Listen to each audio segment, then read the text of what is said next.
Weaponization of the term gender and politicization of this topic is a part of political agenda of different actors. That's why it's important to do comprehensive research in order to allow women to participate in political life.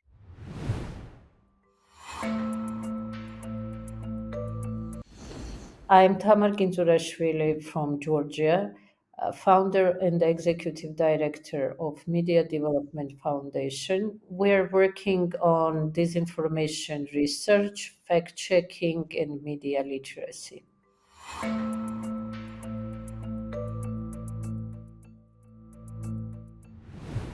There are different definitions of gender disinformation. We mostly rely on the definition provided by EU Disinfo Lab, which focuses on intersection between disinformation and gender when the marginalized group are unduly targeted by disinformation because of their identity. Gender disinformation has chilling effect not only on targets who are mostly politicians or women journalists, but on others and deterring them to participate in political life.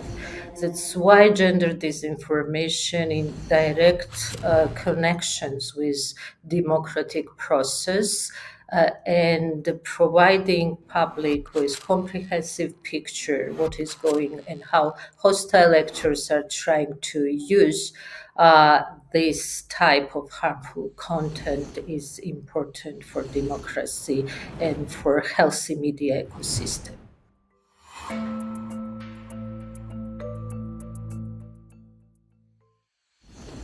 After Russia's invasion in Ukraine, we observed combination of military presence and hybrid warfare.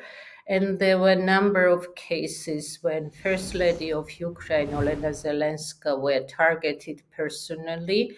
Here, the photos of naked women were shown several times, claiming that while Zelensky backs European leaders for military supply, his wife is shown naked on the beach on Israel. We also saw that gender disinformation has cross-country nature.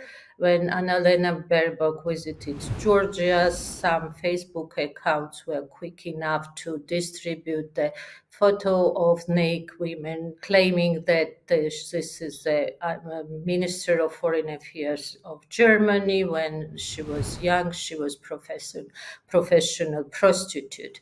Verification of photo revealed that this was a Russian porn model, and the source of this information was a Russian propaganda website.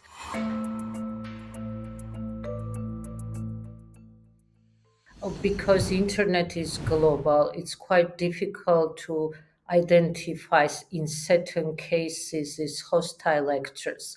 In local country specific media ecosystem, we have government affiliated fake accounts spreading harmful content in coordinated ways.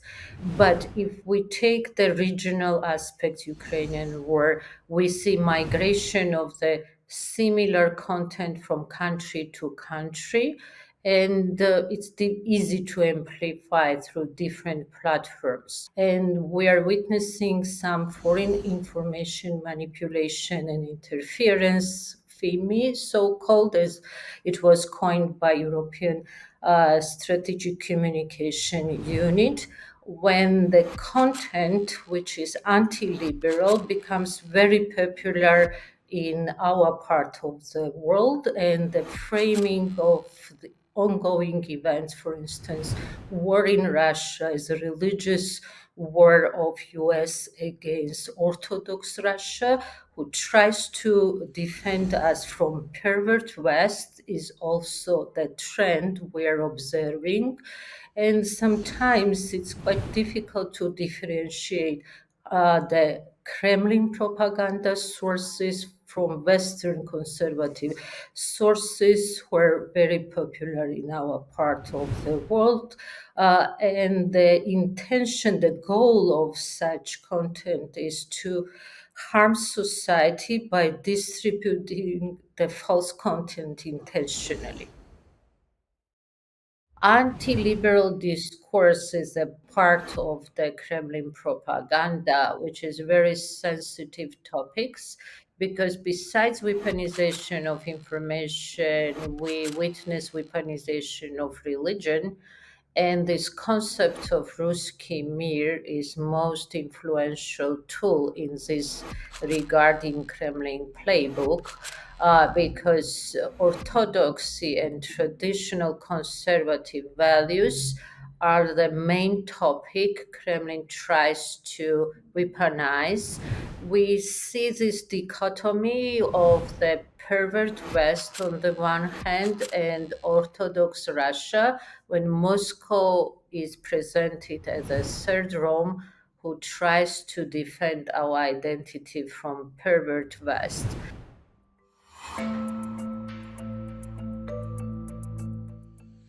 There are a lot of mechanisms developed internationally and locally. We are providing public and stakeholders with constant discourse analysis. We are detecting the sexist language based on 6 criteria we developed with feminist organization. We're also running fact-checking platform Myth Detector, which is a member of International Fact-Checking Network, and we have partnership with Meta. We are third-party partner of Meta on fact-checking program as a part of fact-checking program.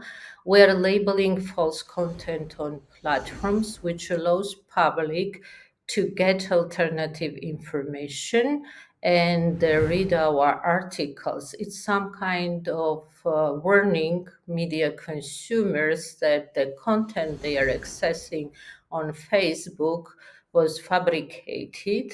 They have chance either to read our article or share the same post if they distrust us and trust the original source of information.